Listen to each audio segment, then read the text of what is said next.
The man was just standing guard. His shadow crossed the concrete line. Right away, the soldier across the border warned him, because this is one of the world's most tense borders. But that day at noon, the man actually spit across to the other side. Strangely, the other soldier didn't get mad. Instead, he spat right back at him, one spit after another, neither one backing down. But both of them ended up laughing. Later, a tourist at the South Korean border lost his hat to the wind. A North Korean soldier picked it up and handed it back with a smile. Tourists snapped pictures right away, because in North Korea, doing that could get you executed. Even though both sides signed a ceasefire, peace is still a long way off. That night, South Korean soldiers were patrolling the border. Because the reeds were tall and it was dark, they accidentally crossed into North Korea. To avoid starting a war, the captain ordered everyone to head back. But in their rush, they left Jim behind, who was using the bathroom. When Jim finished up, he couldn't find his squad, and then he accidentally stepped on a landmine trigger. He tried calling for backup, but got no response. He'd gone out of radio range. Just as he was thinking what to do next, he heard a strange noise in the reeds. Jim raised his rifle, ready for trouble, but it was just a puppy that ran up to him. Before he could relax, a North Korean soldier appeared. The two locked eyes, frozen on the spot. Jim was the first to move. The North Korean soldier raised his hands, but what Jim didn't know was there was another soldier behind him. He quickly took Jim's weapon away.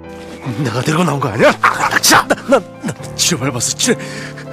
The North Korean soldiers spotted the landmine. At first they wanted to leave Jim behind, now unarmed, but then they changed their minds and came back. Jim thought they were going to hurt him. He threatened to blow up the mine if they got closer, but all the soldier did was scoop up the puppy. Then they walked away, but Jim called out to them. Even though they were supposed to be enemies, John decided to help. He carefully defused the mine, handed Jim the detonator as a souvenir. Jim gave them his lighter to light a cigarette. A friendship forbidden by both countries quietly began. Winter came and the mountains were sealed by snow. The two squads ran into each other while out hunting. Even though they spoke the same language, they could only communicate by trading cigarettes. John spotted Jim in the crowd. His eyes welled up as he recognized the man who'd saved him. The border posts were only a bridge apart. Jim couldn't hold back his gratitude. He tied a letter to a pack of cigarettes and threw it across the bridge again and again. Jim slowly realized North Korean soldiers weren't as rigid as people said. One night, while his squad was sleeping, Jim sneaked across the bridge to the other post. He startled the two North Korean soldiers inside. Turns out, Young-woo had joked in a letter for Jim to come visit, but he never thought Jim would take it seriously. Seeing them so nervous, Jim tried to leave, but Young-woo stopped him. They hid out in the basement, using lunchboxes as cups, talking for hours like old friends. Of course, after the first time came the second. Every night, Jim would cross the bridge, sometimes bringing small gifts. That night, he gave John a lighter and Young-woo a magazine. Seeing their faces light up, Jim realized they weren't closed-minded. They just never got a chance to see the outside world. That rare friendship brought Jim a lot of joy, but sneaking over so often was risky. One night, his squad mate Sungji woke up and found Jim missing. He went looking and saw someone hiding across the bridge. Sungji panicked and pulled out his gun.